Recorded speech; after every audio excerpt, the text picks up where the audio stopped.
Everyone, welcome to our channel. इस video में हम देखने वाले हैं आप सभी की डिमांड पर कक्षा 8 के विषय हिंदी का प्रारंभिक शिक्षा पूर्णता प्रमाण पत्र परीक्षा 2022 का जो पेपर हुआ था उसका हम सॉल्यूशन लेकर आ चुके हैं इस वीडियो में। इससे पहले हमने मैथ्स का सॉल्यूशन देखा था, इंग्लिश का सॉल्यूशन देखा था, अब हम देखेंगे हिंदी का सॉल्यूशन। तो बिना देरी के स्टार्ट करेंगे सभी क्वेश्चन के आंसर्स को। तो स्टार्ट करते हैं फर्स्ट क्वेश्चन से। फर्स्ट क्वेश्चन यहाँ पर आपका था, निम्नलिखित बहुविकल्प प्रश्नों के सही उत्तर उनके सामने दिए गए कोष्टक में लिखिए। तो आपके कुछ प्रश्न पूछे गए थे जिसमें आपको 4 ऑप्शन दिए गए थे जिनमें आपको करेक्ट करके चूज करना था करेक्ट ऑप्शन और आपको ब्रैकेट में लिख देना था। तो यहाँ फर्स्ट क्वेश्चन में फर्स्ट क्वेश्चन था ध्वनि कविता के रचयिता कौन है। तो यहाँ आपका करेक्ट आंसर हो जाता है option A Suryakant Tripathi Nirala. Second है बदलू किसकी चूड़ियाँ बनाता था। तो यहाँ आंसर हो जाएगा लाख की चूड़ियाँ। ठीक है, लाख की चूड़ियाँ जो चैप्टर था उससे लिया गया था ये क्वेश्चन। तो यहाँ किससे बनाता था, लाख से चूड़ियाँ बनाता था। बस की यात्रा पाठ में कितने मित्रों ने तय किया कि शाम 4 बजे की बस से चलें। तो यहाँ पर लिखेंगे ऑप्शन 4, 5 मित्रों ने तय किया। दीवानों की हस्ती कविता के रचयिता कौन है। तो यहाँ लिखेंगे ऑप्शन ए भगवती चरण वर्मा। नेक्स्ट क्वेश्चन फिफ्थ है, किस दुनिया को लेखक अरविंद कुमार सिंह ने अजीबोगरीब कहा है। तो यहाँ ऑप्शन से हो जाएगा पत्रों की दुनिया। यह सबसे कठिन समय नहीं कविता में कवि के अनुसार चिड़िया की चोंच में क्या दबा था। तो आंसर हो जाएगा तिनका, ऑप्शन ए करेक्ट हो जाएगा। नेक्स्ट है, कामचोर कहानी में पलंग पर दुपट्टे से मुंह ढाके कौन सो रही थी। तो यहाँ हो जाएगा हज्जन माँ, ऑप्शन बी करेक्ट हो जाएगा।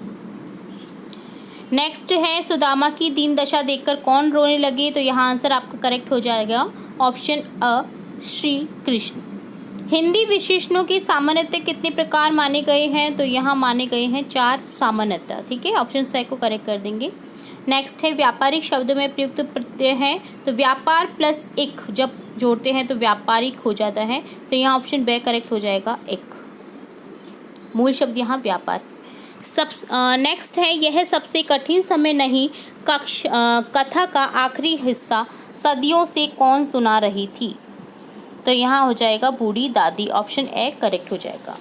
नेक्स्ट है, फरमान शब्द का सही अर्थ है फरमान जारी हुआ राजाज्ञा, राजा की आज्ञा से। ठीक है, तो यहाँ हो जाएगा सही अर्थ राजाज्ञा, ऑप्शन बी करेक्ट हो जाएगा। निम्नलिखित में से उपसर्ग हैं। तो यहाँ उपसर्ग एक वाला ता ये सभी प्रत्यय हैं। उपसर्ग सिर्फ एक है अभी, जिसमें मान लग जाएगा तो अभिमान हो जाएगा, अभी प्लस प्राय अभिप्राय हो जाएगा, अभी प्लस ज्ञान अभिज्ञान हो जाएगा। तो इसी तरह से ये अभी जो है उपसर्ग है, ऑप्शन ए करेक्ट हो जाएगा। नेक्स्ट 14 है, सुदामा चरित्र में किसका वर्णन है। तो सुदामा और कृष्ण का वर्णन है, ऑप्शन ए करेक्ट हो जाएगा। चूड़ियाँ पहनना मुहावरे का अर्थ होगा। चूड़ियाँ पहनना, आप तुमने चूड़ियाँ पहन रखी हैं क्या, अर्थात कायरता दिखाना। कायरता दिखाना हो जाएगा अर्थ, ऑप्शन से करेक्ट हो जाएगा। नेक्स्ट अब देखेंगे प्रश्न संख्या 2 जिसमें है निम्नलिखित वाक्यों में रिक्त स्थान की पूर्ति उनके सामने दिए गए विकल्पों में से कीजिए।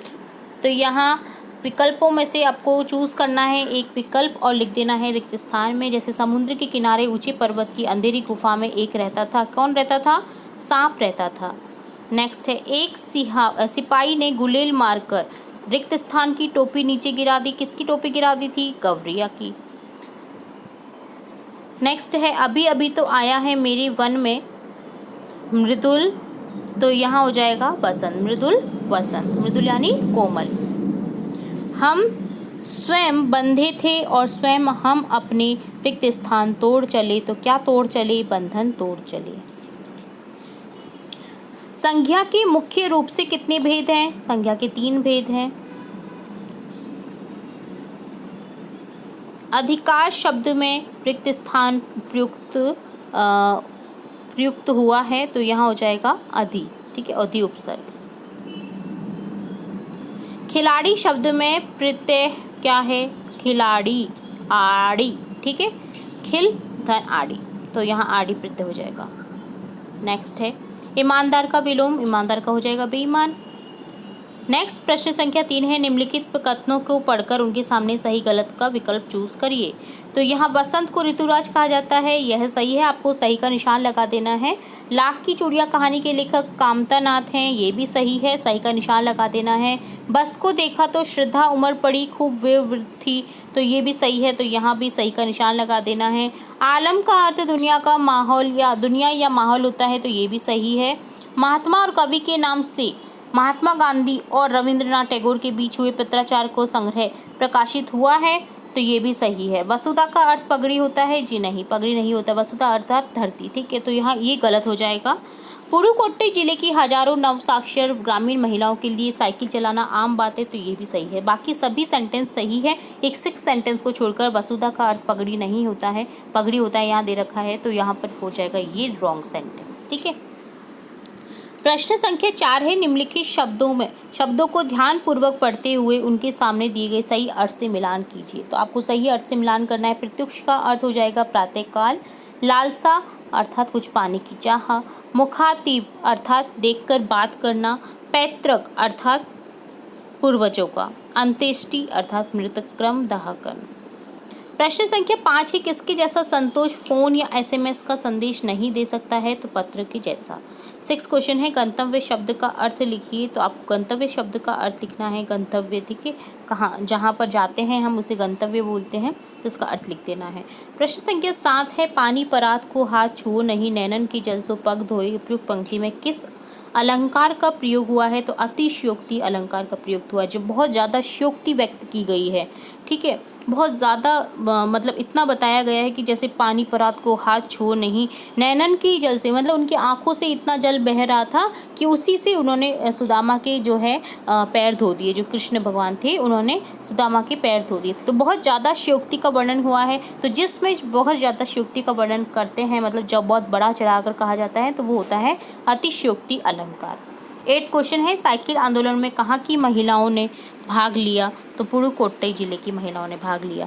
बाज और सांप कहानी के लेखक का नाम क्या है? निर्मल वर्मा। आकाश का विलोम शब्द लिखिए। तो आकाश का हो जाएगा पाताल। कुएं में भांग पड़ना मुहावरे का अर्थ क्या हो जाएगा? सभी का अनुचित बर्ताव होना, ठीक है, अनुचित बर्ताव होता है ना, भांग पीते हैं तो क्या हो जाएगा? सभी का अनुचित बर्ताव होना। आपके घर के आसपास स्वच्छता बनाए रखने के लिए आप क्या क्या प्रयास करेंगे? कोई 2 उपाय लिखिए। तो यहाँ लिखेंगे, कचरा इधर उधर नहीं डालकर कचरा पात्र में डालेंगे, इधर उधर थूकेंगे नहीं तथा टॉयलेट का प्रयोग करेंगे।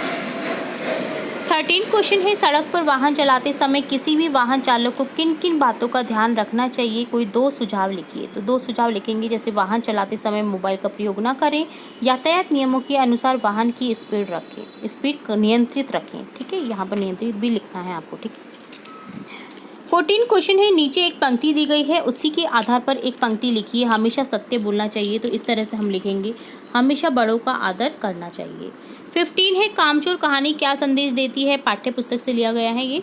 कामचोर कहानी यह संदेश देती है कि माता पिता को चाहिए कि बच्चों को घर का कार्य करने की आदत बचपन से ही डालनी चाहिए, ताकि उनकी ऊर्जा व समय का सदुपयोग हो सके। 16 है, निम्नलिखित पद्यांश को ध्यानपूर्वक पढ़ते हुए दिए गए प्रश्नों के उत्तर दीजिए।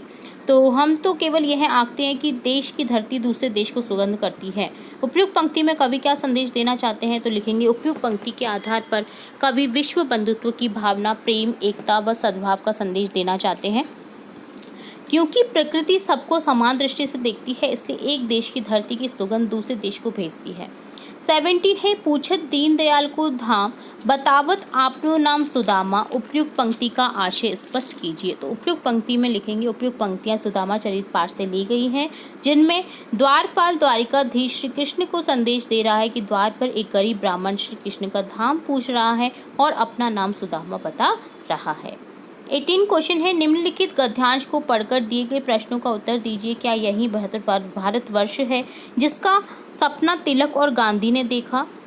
रविंद्रनाथ ठाकुर और मदन मोहन मालवीय का महान संस्कृति सभ्य भारतवर्ष किस अतीत के गहर में डूब गया?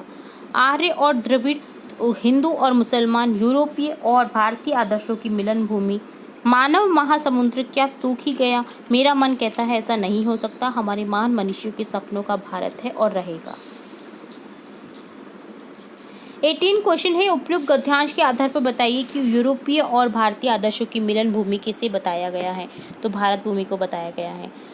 19 है, उपयुक्त गद्यांश के आधार पर बताइए भारतवर्ष को किसके सपनों का भारत कहा गया है? तो लिखेंगे, भारतवर्ष को महान मनुष्यों के सपनों का भारत कहा गया है। तो ये जो गद्यांश है, इसी से आपको क्वेश्चन पूछे गए हैं, इसी में ही दिए गए हैं सभी प्रश्न के आंसर।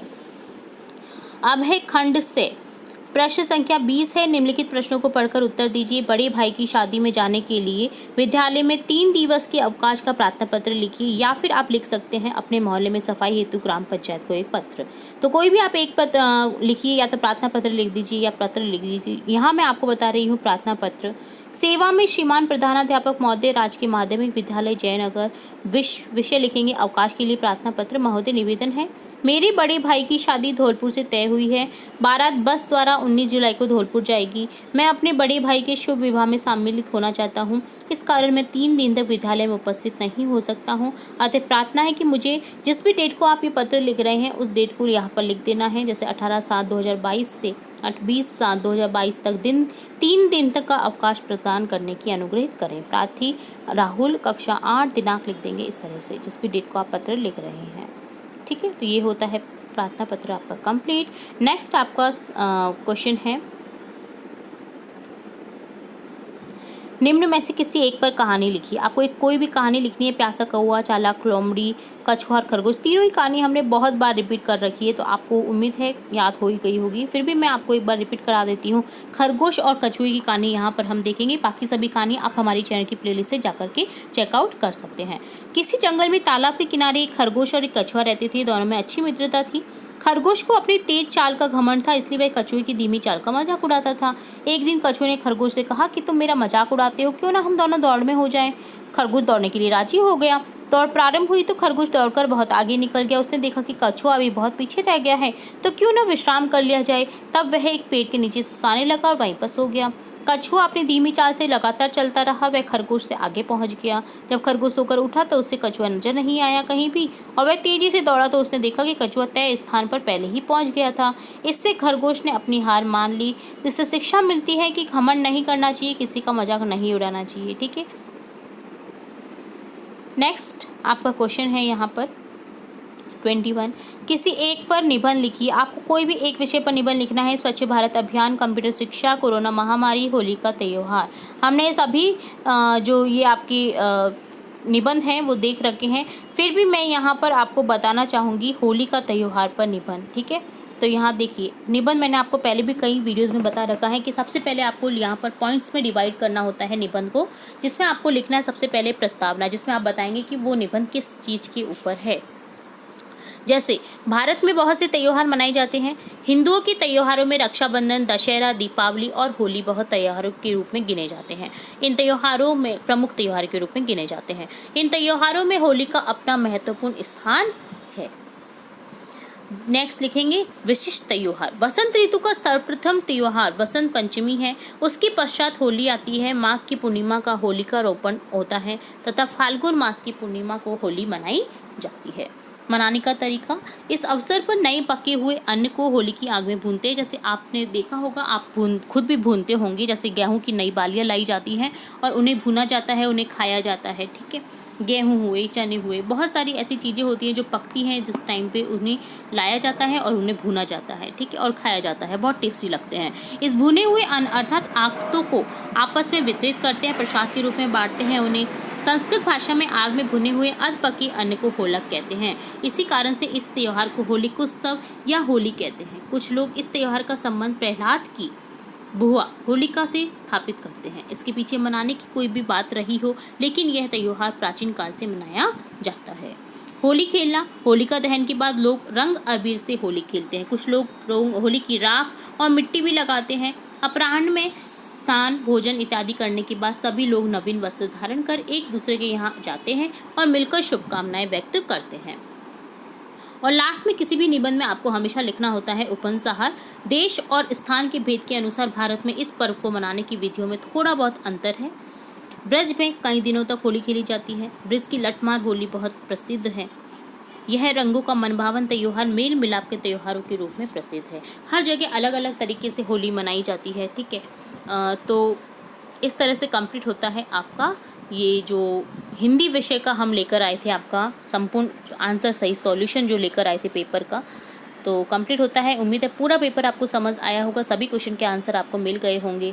तो इसी तरह हम और भी सब्जेक्ट से रिलेट वीडियोस लेकर आते रहेंगे। तो इसके लिए आपको क्या करना है, जुड़े रहना है हमारे चैनल के साथ। वीडियो को पूरा देखने के लिए धन्यवाद।